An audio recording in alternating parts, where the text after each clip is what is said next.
I've been a Pokémon trainer for as long as Pokémon has existed in the US. Figuratively speaking, of course. This video isn't about Pokémon being real. That's a bigger project for another day. Today, I wanted to talk about the culmination of being a trainer. Battles. Where they come from, why they exist, and their role in the Pokémon world. People, myself included, like to theorize and dream about the origins of the Pokémon world. Where Pokémon may have come from, how Pokeballs came to be, and how Kangaskhan is born with a baby already in its pouch. But Pokemon battling itself, the very core of the series, how did it evolve? How did the Pokemon world get to the point where 10-year-olds can leave their homes to attempt and sometimes succeed at being champion Pokemon trainers?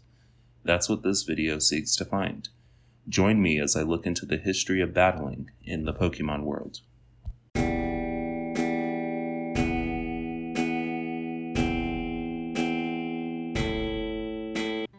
Hey everyone, this is Bulbatrainer.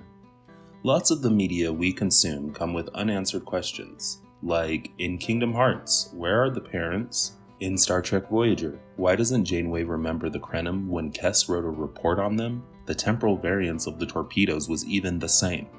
In Pirates of the Caribbean, is Tia Dalma just Calypso pretending to be human, or does she actually have two distinct personalities? Most of these questions will never be answered. Not really. Members of the teams that develop these projects may use Word of God to answer a question after the fact, but for the most part, these things are just random segues of thought that spring from human curiosity, always burning, never fulfilled.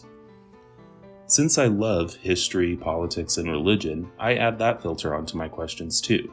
Playing Pokemon, I occasionally wonder about the history of a region, what the political structure might be like, and how worship plays out in that world. I've already covered the historical part in a couple of videos, and since the response was so positive, I think that I should press on. In the Pokemon world, there seems to be a heavy emphasis on battle culture. Being a trainer isn't just an accepted profession, it's a respectable one. The best trainers, the gym leaders, the Elite Four, and the champion, are even more respected and are household names for most of the series. It's not an underground fighting cabal. It's very public, very well known, and a goal that anyone can chase after. But why? We have animal fights in our world, but those are far more controversial and often have more risk. Dogfighting, rooster fights, can I use the other word in this video? Crickets, and even spiders are sometimes used in the modern world, and when you consider the historical spread, even more animals have been used. Generally speaking, though, these are mostly looked down on and illegal in many jurisdictions, and as our society evolves to care more about animal rights and welfare, we continue to ban and limit such violent blood sports. To be absolutely clear, I do not think that there is a fair parallel between animal fighting and Pokemon battles. I do not think that one encouraged or inspired the other, nor do I think that the brutality of the fights in our world is comparable to the fictionalized and, manga excluded, non-lethal battles of the Pokemon world. I bring up animal fights as a close real-world example because many people do make that comparison. It is not meant to be direct correlation, and I disagree whenever people make that comparison. With that out of the way, let's break down a Pokemon battle to see what we can glean about the sport. Pokemon battles are controlled situations where 2 or more trainers use 1 to 6 Pokemon each, attempting to get the other Pokemon to faint. In-game. In the anime, battles may be won without fainting as long as the Pokemon is sufficiently incapacitated, for example by confusion, or in some cases, if the Pokemon refuses to battle. In the anime, there is frequently a referee, though not always, but otherwise the rules are well known enough that 2 first-time trainers can battle in a straightforward enough manner. Between the number of Pokemon, the number of abilities and moves, and the 6 slots, there's a fair chance that, outside of scripted battles, no 2 Pokemon battles will ever be the same, and yet they all adhere to the same rules and formalities. Even bitter enemies in the game will give you money at the end, and those same enemies, no matter whether they're stealing Pokemon or attempting world domination, will follow the rules of the battle, except in extremely particular circumstances. That speaks, in part, to game mechanics, but also to a deep cultural importance for battles. Even in the anime, where the rules seem to be a bit more flexible, there's a formality and regulations to follow. Cheating is widely frowned upon, and is usually used to highlight the evil nature of the character doing the cheating, despite James's claims of all being fair in love and Pokemon battles. But why? Why does battling universally follow the same or similar rules? Why can't you just throw 20 Pokemon at Joey's top percentage Rattata to ensure a win? Why can't you run from a trainer battle? Why does so much of the Pokemon world revolve around trainers and their battles? Well, I've thought about this a lot, and keeping in mind the fact that this is just a theory, I may have an answer.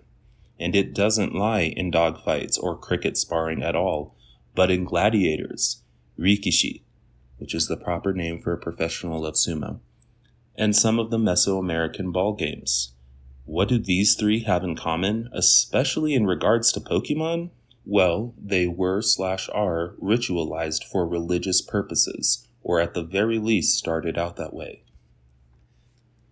The history of gladiatorial combat in the Roman world is a bit muddled, but we do know that there's evidence that they began as funeral games, which were already a feature of the Greek world, and later became a way to replicate famous battles, or just as sport. But the initial purpose may very well have been a way to honor the dead, as it is the first recorded instance of the games that we have. Sumo is likewise ancient, and its lineage is not perfectly traced, but some of the oldest Japanese religious texts mention it or something similar being used to settle disputes between kami, and developed its own religious importance that it still has today. Seriously, the connection between Shinto and sumo is such that it is difficult to understand or fully appreciate the sport without understanding at least some of the religious elements. In pre-Columbian Mesoamerica, a family of ball games was played, similar to this one in The Road of El Dorado, where I'm sure most of you will have seen it. They were frequently ritualistic replacements for warfare, or as a commemoration or recreation of important myths. These are not the only historical or modern examples of ceremonial battle or sport for religious purposes, nor should the ritualized nature of the combat be taken to mean that it couldn't be dangerous. But it's difficult to think of a modern equivalent for someone living in the US or Western Europe to really compare to. Professional wrestling might come close, as it's frequently a staged combat that includes pageantry that is meant to be as much of a spectacle as the actual fighting. However, professional wrestling lacks a religious or central cultural importance to us. If you've ever wondered how people could sit and watch gladiators fight in their arena, remember that we do something similar, with a decreased risk of mortality. But even in Roman times, when not used as capital punishment, it's estimated that only 1 in 5 gladiators died in the arena. The Pokemon world itself has no shortage of historical violence, and I'm not just talking about humans, although also very much humans, but look at the myths of the beginnings of the Pokemon world. The Pokemon directly responsible for the land and sea, Groudon and Kyogre respectively, were said to have faced off in an epic battle before Rayquaza intervened to stop them. Attempts at calling them forward again also threatened the same sort of battle. Giratina was banished by Arceus for its violent nature, which probably involved a battle of some sort. Cresselia and Darkrai, while not actively fighting each other, do oppose one another in their effect on humans, nightmares and pleasant dreams. Landorus is honored with a shrine due to a similar situation as the Weather Trio, involving Thundurus and Tornadus fighting with each other and causing massive damage. Necrozma had a battle against Solgaleo and Lunala, and the guardian deities of Alola used to go to war with one another.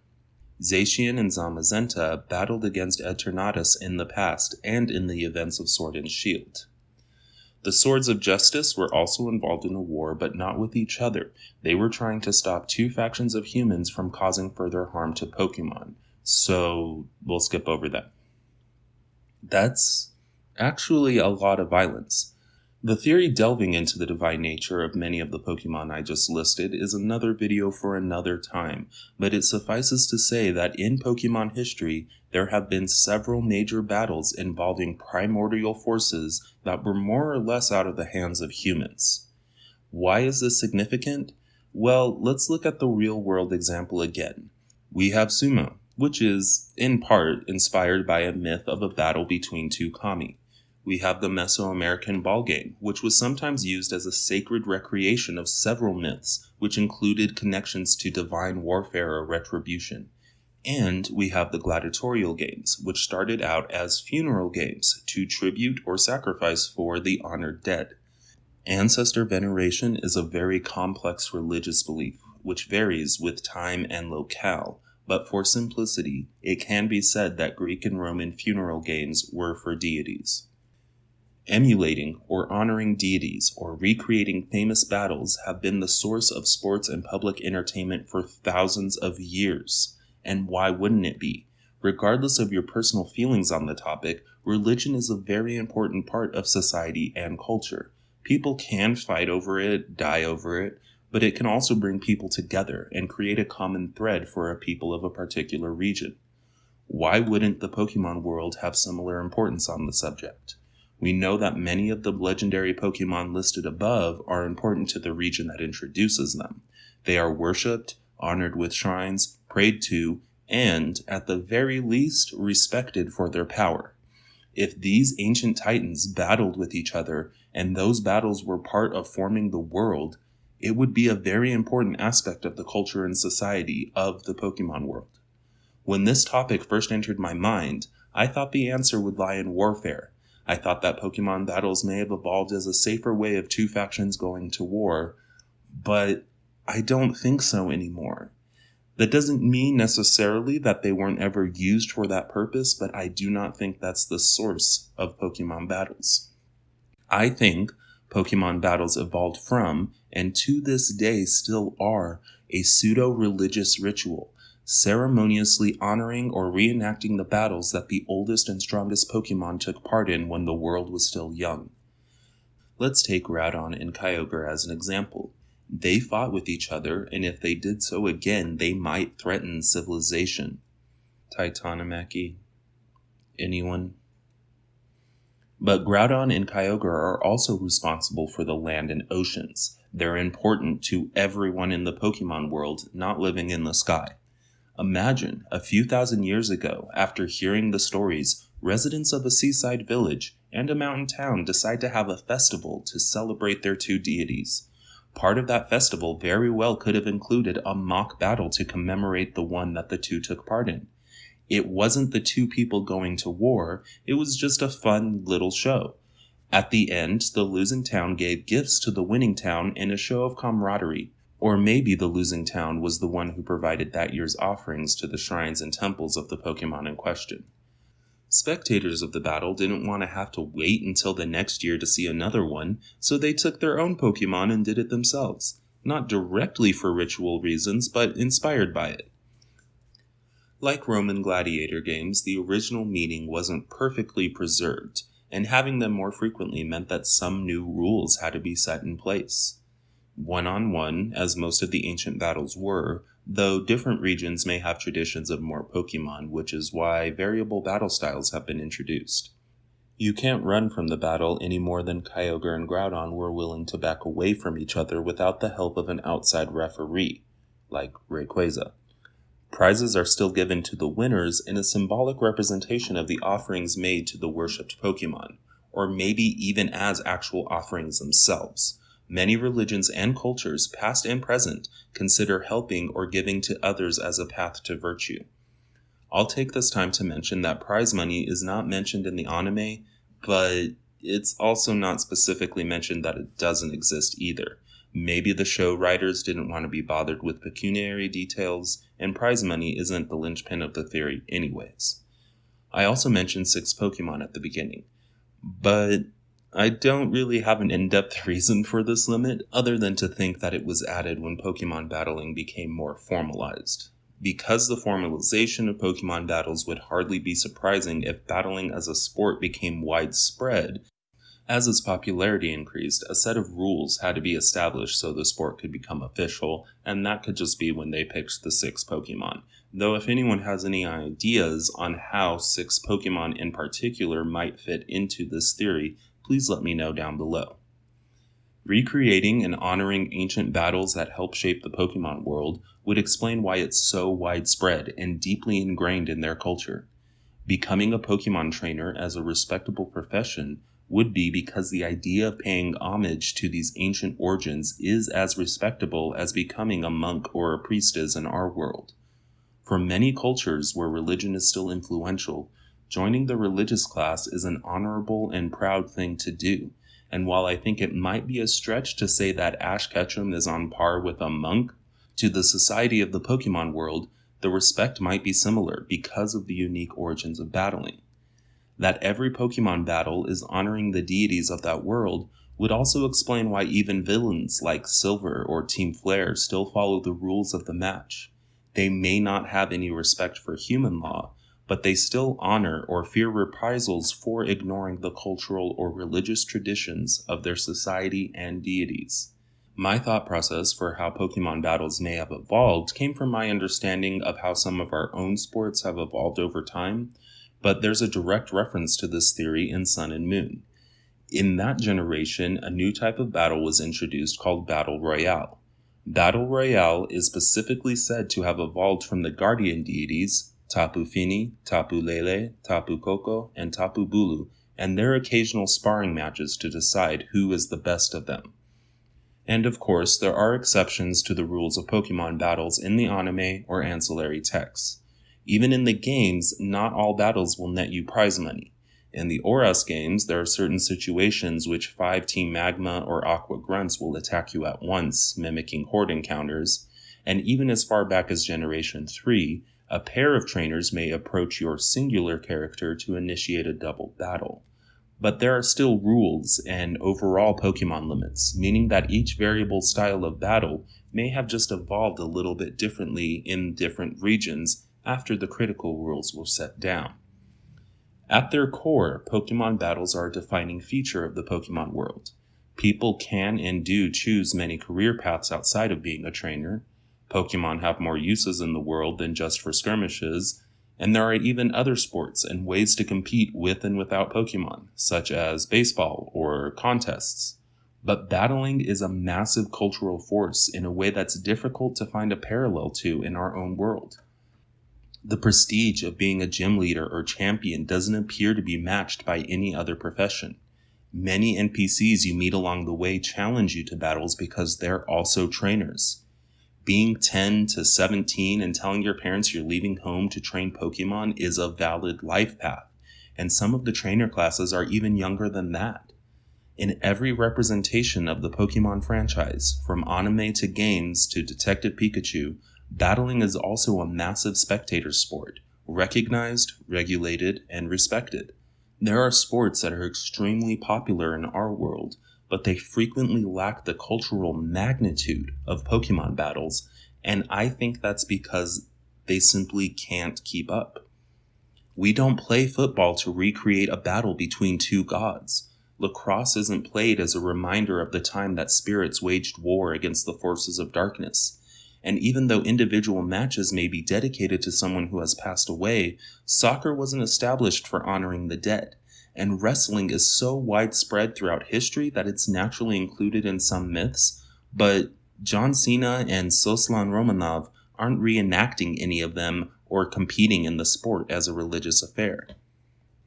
As always, there may be some holes in this theory, something overlooked or missed, and I would love to see them put respectfully in the comments below. The biggest thing that I can think of is that if Pokemon battles are indeed based on this religious and deeper cultural meaning, why is it never mentioned like Battle Royale is? Well, that would be one of the challenges of studying history or another culture. There are things so ingrained in a particular society that a description of it rarely occurs because it is assumed that the audience is already aware of it. I could provide countless examples, but I'll stick to the theme of sports. If you flip the channel to a football match, you'll hear the commentators talking about it, using terms and phrases that you might not be aware of, but they rarely, if ever, explain themselves or the game, because it's assumed that the audience is already aware of what is happening. If you were to visit Japan and watch a sumo match, someone might be kind enough to explain why salt is being thrown or why the yukata looks like the roof of a Shinto temple, but it's not likely to be announced. The majority of the people there already understand the cultural and religious context of what is happening. In the Pokemon games, your character isn't usually a surrogate to the area and is certainly never from outside the Pokemon world itself. The deeper meaning behind battles may just be understood, and explaining it would seem silly. Battle Royale is explained in Sun and Moon because your character had moved to Alola from Kanto, necessitating an explanation of a local battle style. But average Pokemon battles don't need any explaining. They're already so well known in that world. And that would be it. My theory on both where Pokemon battles come from and why they're so important to the culture of the Pokemon world. They began as a form of ritual to honor or emulate the powerful beings that helped create or defend their world. Being a trainer is popular in part because of these reasons, and the rules of battles are either partially or mostly inspired by the same ancient battles. Every time your Charmander uses Scratch against Squirtle, every time you're facing down the champion, every tournament that the Pokemon world watches with bated breath is a continuation of this legacy that trainers choose to take part of. I want to thank everyone for watching and encourage you to politely put your thoughts down below. What do you think? Pokemon battles, an ancient lineage of honoring formative clashes between powerful Pokemon, or something else? If you enjoyed this theory, leave a thumbs up. I would really appreciate a subscription and click the bell so you don't miss out on the next one. Next week's video will be a list again, but I'm going to change it up with another religious theme. And my theory after that might be a continuation of the same theme. As always, I will see you all next time, and stay safe.